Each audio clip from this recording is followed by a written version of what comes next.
کہ ایسا فرزند عطا فرما. اسی لیے جب آپ زیارت کے لیے جاتے ہیں نا تو وہ جو جملے آپ پڑھتے ہیں, جو زیارت آپ پڑھتے ہیں, تو جو ابو الفضل عباس کی زیارت ہے وہی جناب مسلم کی زیارت ہے. وہی السلام علیکم عبد صالح مطیع اللہ ولرسولہ ولعامر المومنین. آپ دیکھیں اللہ کی اطاعت کرنے والے عبد صالح, اے محمد کی اطاعت کرنے والے, اے علی کی اطاعت, کیسی اطاعت کیا ہے ابو الفضل عباس نے کہ قیامت تک اب جو بھی زیارت پڑھے گا تو اس میں یہی کہے گا, اے اللہ کی اطاعت کرنے والے, اے رسول کی اطاعت کرنے والے, اے فاطمہ کی اطاعت. اللہ اکبر, اللہ اکبر. آپ ذرا دیکھیں کہ جس وقت خدا کی قسم عقد ہوا ہے اور بی بی آئی ہیں, محمل سے اتری ہیں, چوکھٹ کو چوما, قدموں کو اندر رکھا اور وہیں بیٹھ گئی.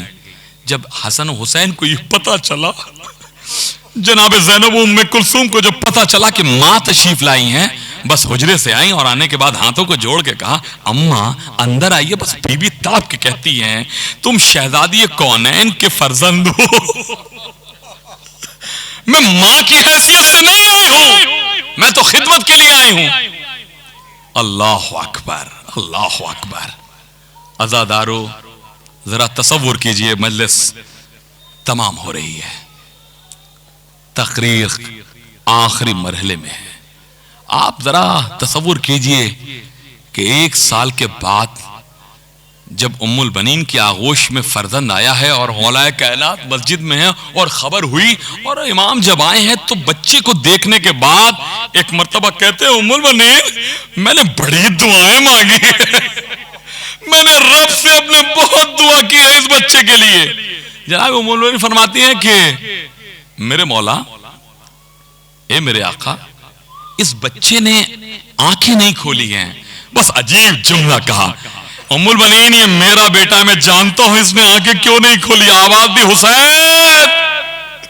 اب جو امام حسین آئے ہیں تو فقرہ یہ ہے کہ آنکھیں بعد میں کھولی, پہلے ننھے ننھے ہاتھوں کو آگے بڑھایا. یعنی کہنا یہ چاہتے تھے, مولا آنکھیں کھلتی رہیں گی, پہلے بازوؤں کا نذرانہ تو قبول کیجیے, نذرانہ قبول کیجیے. عجیب جملہ اس کے بعد کہتے ہیں, مولا کائنات فرماتے ہیں کہ ام البنین, رسول اسلام نے مجھ سے فرمایا تھا, بس گفتگو تمام ہو رہی ہے, فرمایا تھا کہ یا علی تم ایک بچے کی دعا کرو گے, بہادر بچے کے لیے, جب اس دنیا میں آئے وہ بچہ آئے تو اس کا نام عباس رکھنا. عباس, یہ رسول اسلام نے فرمایا تھا کہ عباس اس بچے کا نام رکھنا. ابھی ساری بیویاں, سارے گھر کے افراد بچے کے قریب ہیں, لیکن زینب ایک کونے میں ہے. بس جیسے ہی آواز بلند ہوئی عباس, بس زینب دوڑتی ہوئی آئی بابا کے بعد, بابا کیا عباس یہی ہے؟ عباس یہی ہے, عباس یہی ہے. کہا ہاں بیٹی عباس یہی ہے. کہا بابا میری گود میں دے دیجئے, بابا میری گود میں دے دیجئے. گود میں عباس کو لیا, کونے میں گئی, کان میں کچھ کہنے لگی, باتیں کرنے لگی. بس مولا کائنات نے فرمایا, زینب تم نے عباس کے کان میں کیا کہا؟ کہا بابا اماں کی ایک وصیت تھی جو میں نے پہنچا دی. کہا کون سی وصیت تھی؟ کہا اماں نے مجھے بلا کے کہا تھا, زینب میں نہ رہوں گی, دیکھو ایک بچہ بہادر اس دنیا میں آئے گا تمہارے گھر میں, اس کا نام عباس ہوگا, اس کے کان میں کہہ دینا عباس تمہیں اماں نے سلام کہا ہے.